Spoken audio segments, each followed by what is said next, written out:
মহানবী হজরত মোহাম্মদকে নিয়ে বিজেপি নেত্রী নূপুর শর্মা আর নাভিন জিন্দালের অবমাননাকর মন্তব্যে সারা দুনিয়ার মুসলমানেরা ফুঁসে উঠেছে। কিছুদিন পরপরই মহানবীকে অবমাননা করা হয়, দেশেও হয়, বিদেশেও হয়। মহানবীকে নিয়ে নিরন্তর ঘৃণা ছড়ানো কি আজকের নতুন কোনো ফেনোমেনন? কেনই বা ঘৃণা ছড়ানো হয়? আর এই নিরন্তর ঘৃণা ছড়ানোর পরিণতি কি? কিভাবে ঘৃণা ছড়ানোর সংস্কৃতিকে একবারে বন্ধ করা সম্ভব? আজকের আলোচনা এটা নিয়ে। আসুন আমরা আজ নতুন কিছু আবিষ্কার করি।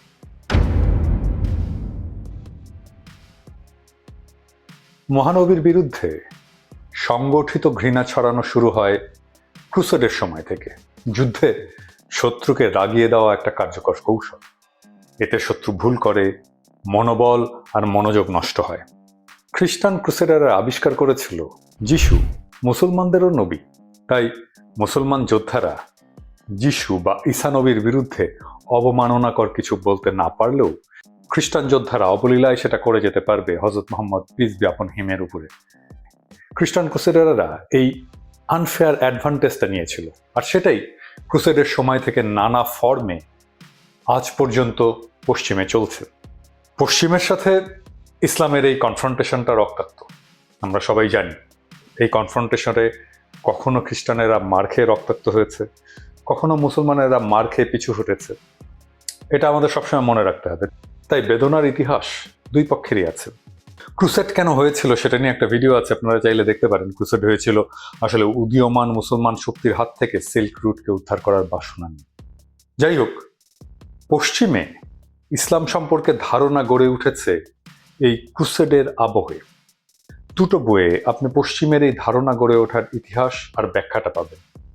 একটা হচ্ছে the sum of all heresies, the image of Islam in western thought, আর faces of Muhammad, western perceptions of the prophet of Islam from the middle ages to today.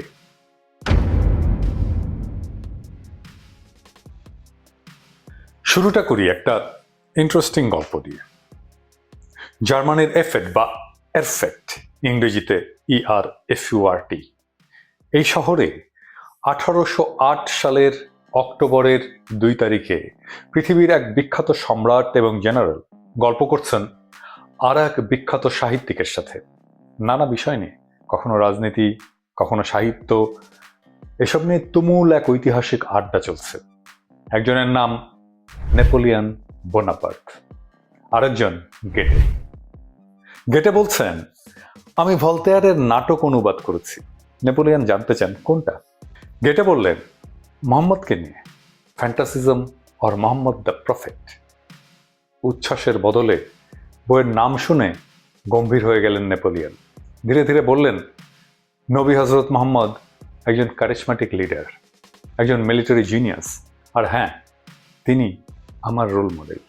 মোদ্দা কথা, গেটেকে বুঝিয়ে দিলেন নেপোলিয়ন যে হজরত মোহাম্মদকে নিয়ে ভলতেয়ার যা লিখেছে সেটা বাড়াবাড়ি রকমের ফাইজলামি। এই ভলতেয়ার নিয়ে আমাদের কতই না মুগ্ধতা, এনলাইটেনমেন্ট, আধুনিকতা যার হাত ধরে এসছে, দেখেন তার কি অবস্থা ছিল।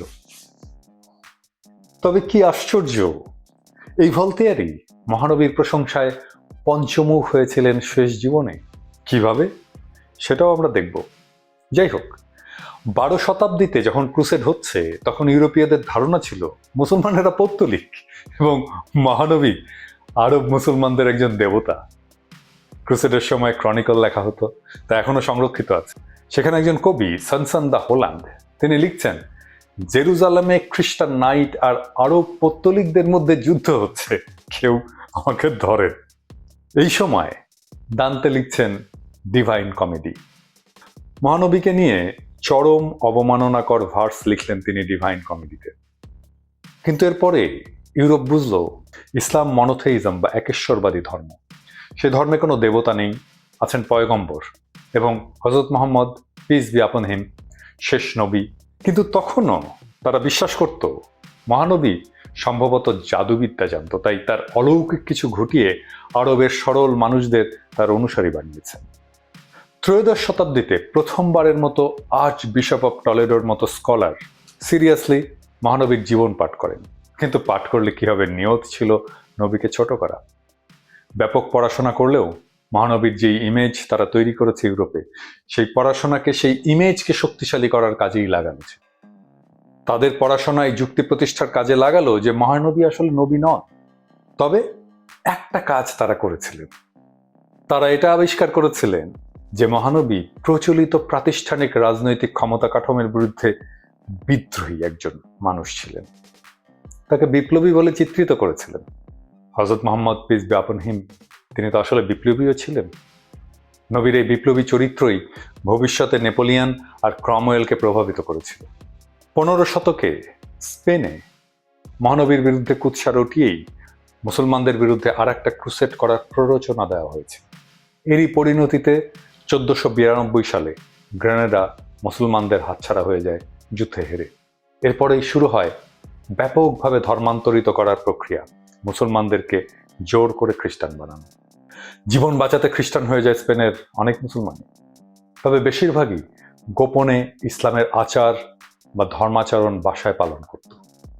ইতিহাসের এই মোচরটা ইন্টারেস্টিং। এর 1 শতাব্দী পরেই শুরু হবে খ্রিস্ট ধর্মের প্রোটেস্ট্যান্ট রিফরমেশন।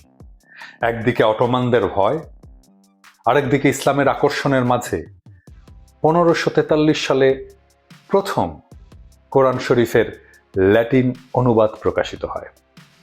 অনুবাদ করেন রবার্ট কেটন। এই অনুবাদের ভূমিকা লেখেন মার্টিন লুথার। অবাক ব্যাপার, তিনি লিখলেন, কোট অ্যান্ড আনকোট, মানে তিনি যা লিখছেন, মোহাম্মদের মিথ্যা আর গালগল্প এক্সপোজ করার চাইতে তুর্কিদের মোকাবেলার আর কোনো উত্তম পথ নাই, আনকোট। মানে মার্টিন লুথার এত বড় রিলিজিয়াস রিফর্মিস্ট হয়েও তিনিও মুক্ত হতে পারলেন না ইসলাম ঘৃণা থেকে। এটা বলতে দ্বিধা নেই, পশ্চিমে প্রথম দিকে কোরআন শরীফ পড়া শুরুই হয়েছিল কিভাবে নবী করিমকে অবমাননা করা যায় সেটার রাস্তা খুঁজে বের করার জন্য। কিন্তু রাখে আল্লাহ মারে কে। সেইভাবে কোরআন শরীফ পড়তে পড়তে তারা আবিষ্কার করলো যে তার নিজের ধর্মের রিফরমেশন দরকার। খ্রিস্টান ধর্মের নানা সেক্টের পরতে পরতে যে দুর্নীতি আর অধর্মের জন্ম নিয়েছিল, সেটা ফাইট করার জন্যে কোরআন আর হযরত মুহাম্মদ পিস বি আপন হিম তার জীবন থেকে শিক্ষা নিল খ্রিস্টান ইন্টেলেকচুয়াল আর খ্রিস্টান রিফরমিস্টরা। একটা এক্সাম্পল দিই। খ্রিস্ট ধর্মের একটা গুরুত্বপূর্ণ কনসেপ্ট হচ্ছে ইমাকুলেট কনসেপশন। তার মানে মাতা মেরি, যিশু বা ঈসা নবী পিস বি আপন হিম, তাকে জন্ম দেওয়ার সময় নিষ্পাপ ছিলেন। এইটা ছিল খ্রিস্টান ধর্মের বিভিন্ন সেক্টের মধ্যে ঝগড়ার উৎস। খ্রিস্টান ইন্টেলেকচুয়ালরা এই ইমাকুলেট ইনসেপশনের ব্যাখ্যা খুঁজে পেল কোরআন শরীফের আয়াতে। ইসলামে মাতা মেরির নাম মরিয়ম, এবং ইমাকুলেট কনসেপশনের প্রমাণ হিসাবে তারা কোরআন শরীফের আয়াতকে হাজির করলো। ইন্টারেস্টিং নয় কি? তারপরে এমনকি ইউরোপের চার্চের অল্টার পিস, মানে পবিত্র জানালাগুলোতে আঁকা হয়েছিল মহানবীর ছবি এবং ওনার হাতে কোরআন শরীফ। সে অল্টার পিসগুলো এখন পাওয়া যায় না, কিন্তু ইতিহাসে এটা লিপিবদ্ধ আছে। যদিও মোটা দাগে ইসলাম এবং মহানবীর বিরোধিতা পশ্চিমের মূল ধারা হয়েছিল, তাও কিছু কিছু ক্ষেত্রে ব্যাপক কোরআন পাঠের কারণে ইসলামের চিন্তার ছাপ পড়েছিল ইউরোপে। 1649 সালে কোরআন শরীফের ইংরেজি অনুবাদ প্রকাশিত হলো। সে একই বছর ক্রমওয়েলের বিপ্লব হলো, কিং চার্লসের শিরচ্ছেদ করা হলো, এবং কোরআন শরীফের অনুবাদের ভূমিকায় লেখা হলো নবী করিম সম্পর্কে প্রতিষ্ঠানের রাজনৈতিক কর্তৃত্বের বিরুদ্ধে একজন বিপ্লবী হিসেবে যুগ যুগের প্রতিষ্ঠিত সামাজিক জাতপাত শ্রেণীপ্রথার উচ্ছেদকারী হিসেবে হযরত মুহাম্মদ পিস বি আপন হিম তাকে চিত্রিত করা হলো। ঠিক যেমন কাজ ক্রমওয়েল করতে যাচ্ছে, যেন ক্রমওয়েলের আদর্শ আসলে মহানবী। 1671 সালে প্রকাশিত হলো প্রথম ইংরেজি বই, যেখানে নবী করিমকে ইউরোপে অতি ইতিবাচকভাবে উপস্থাপন করা হলো। হেনরি স্টুবের original and progress of Mohammedanism, তিনি দেখালেন মহানবী ছিলেন একজন মহান সমাজ সংস্কারক, প্রিয় শাসক, ন্যায়পরায়ণ আইন প্রণেতা। এরপরে একই রকম বই লিখলেন আইরিশ ডেইস্ট জন টোল্যান্ড। তিনি লিখলেন মহানবী ছিলেন একজন ভিশনারি রিফর্মার। ও আচ্ছা, ডেইস্ট হচ্ছে যারা যুক্তি দিয়ে খোদা তাআলাকে বুঝতে চান। যাই হোক, 1734 সালে প্রথম ফ্রান্সে প্রকাশিত হলো ভি দ্য মাহমদ বা মোহাম্মদের জীবন। ফরাসিরা জানলো এক মহান পয়গম্বরের জীবন। বইটা লিখলেন আই বলেপিয়ে। ভলতেয়ার পড়লেন সেই বই, তারপরে লিখলেন কোট আনকোট, মহানবীর মহান জীবন পৃথিবীর ইতিহাসকে বদলে দিয়েছে। তিনি এক মহান জ্ঞানের আর মানবিক ধর্মের পয়গম্বর। এইটাকে মনে হয় মুসলমানেরা বলে হেদায়েত। ভলতেয়ারের হেদায়েত হলো, তিনি বদলে গেলেন ঐতিহাসিক কারণে। এই সময় দেলাক্রোয়া তার বিখ্যাত ছবি আঁকলেন কোরআন শরীফ নাজেল হওয়ার। আলো ছায়া দিয়ে অ্যাবস্ট্রাক্ট ফিগারে আঁকলেন আবছা মহানবীর অবয়ব আর আকাশে ঝুলে থাকা আল্লাহর ফেরেস্তা জিব্রাইল। লুভেই আছে সেই ছবি, আমি দেখেছি, এক অসাধারণ ছবি। দেলাক্রোয়া জানতেন যে ইসলামে মহানবীকে আঁকা যায় না, তাই তিনি এমন অ্যাবস্ট্রাকশনের আশ্রয় নিয়েছিলেন যে আলো ছায়া দিয়ে তিনি এই পুরো ঘটনাকে চিত্রিত করেছিলেন। দেলাক্রোয়াকে যারা চেনেন না তাদেরকে বলছি, দেলাক্রোয়া একটা বিখ্যাত ছবি আছে লিবার্টি। ছবিটা এখানে আর দিলাম না, কারণ ছবিতে উন্মুক্ত বক্ষের এক নারী আছেন। ছবিতে আমার দর্শকের অনেকেরই অস্বস্তি হতে পারে, যারা দেখতে চান নিজেরা গুগল করে দেখতে পারবেন। দেলাক্রোয়ার নামের বানান এইটা। ঊনবিংশ শতকে ইহুদি ধর্মের ইউরোপীয় সংস্কারক এবং স্কলার আব্রাহাম জেগার নবী করিমের শিক্ষায় ইহুদি ধর্মের সংস্কারের কথা বললেন। বিংশ শতাব্দীতে এক বিপ্লব ঘটে গেল ইউরোপে।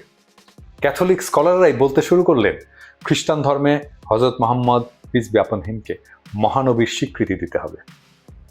জি, খুব অবাক লাগছে শুনে। ফ্রেঞ্চ ক্যাথলিক স্কলার লুই মেসিনো তিনি লিখলেন হযরত মুহাম্মদ একজন জেনুইন নেতা, যিনি পৃথিবীকে একত্ববাদ শিখিয়েছেন এবং তিনি পরম সত্যে পৌঁছেছেন, যেই সত্যে খ্রিস্টানেরা পৌঁছাতে চায়। সুইস ক্যাথলিক এক্সপার্ট হ্যান্স কুংতে একটা বিশাল বই লিখে ফেলেছেন কেন খ্রিস্টানদের হযরত মুহাম্মদকে নবী মানতে হবে সেই যুক্তি দিয়ে।